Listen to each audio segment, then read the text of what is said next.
എല്ലാവർക്കും നമസ്കാരം. ലളിതാ സഹസ്രനാമം ശ്ലോകം 23. മഹാപത്മാടവി സംസ്ഥ കദംബവനവാസിനി സുധാ സാഗരമധ്യസ്ഥ കാമാക്ഷി കാമദായിനി. ഇവിടെ 5 നാമങ്ങളാണ് വരുന്നത്. 1. മഹാപത്മാടവി സംസ്ഥ. പത്മാടവി എന്നാൽ താമരപ്പൊയ്ക. മഹത്തായ താമരപ്പൊയ്കയിൽ സ്ഥിതി ചെയ്യുന്നവൾ എന്നർത്ഥം. സഹസ്രദള പത്മം എന്ന സഹസ്രാരത്തെയാണ് മഹാപത്മാടവിയായി ഇവിടെ ചിത്രീകരിച്ചിരിക്കുന്നത്. മൂലാധാരത്തിൽ സ്ഥിതി ചെയ്യുന്ന കുണ്ടലിനി ശക്തി സഹസ്രാര ചക്രത്തിലെത്തി സദാശിവനുമായി സംഗമിക്കുന്നതിനാണല്ലോ ഉപാസനയുടെ പരമസാഫല്യം എന്ന് പറയുന്നത്. ആ അർത്ഥത്തിലും ദേവിയുടെ വിഹാരഭൂമി മഹാപത്മാടവി തന്നെ. 2. കദംബവനവാസിനി. കദംബവനത്തിൽ വസിക്കുന്നവൾ എന്നർത്ഥം.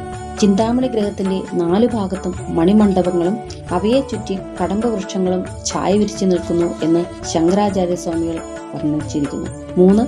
സുധാസാഗര മധ്യസ്ഥ. സുധാസാഗരം എന്നാൽ അമൃതസമുദ്രം.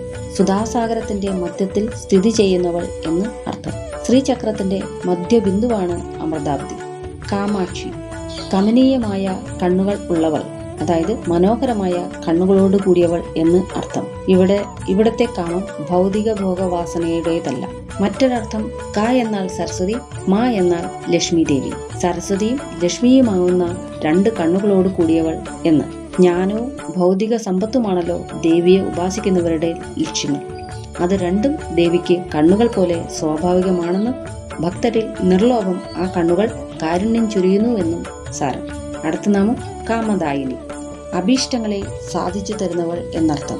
കാമാക്ഷി, കാമദായിനി എന്നീ പേരുകൾ ദേവിയുടെ കാരുണ്യത്തെയും ദാനശീലത്തെയും മുൻനിർത്തി ദേവിക്ക് നൽകിയതാണെന്ന് ബ്രഹ്മാണ്ഡ പുരാണത്തിൽ പറയുന്നു.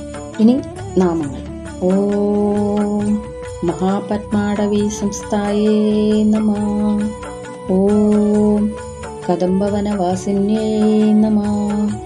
ഓം സുധാസാഗര മധ്യസ്ഥായേ നമഃ. ഓം കാമാക്ഷ്യേ നമഃ.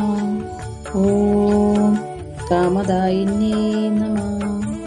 എല്ലാവർക്കും സാക്ഷാൽ ജഗദംബയുടെ അനുഗ്രഹം സദാ ഉണ്ടാവട്ടെ എന്ന് പ്രാർത്ഥിച്ചുകൊണ്ട് നന്ദി, നമസ്കാരം.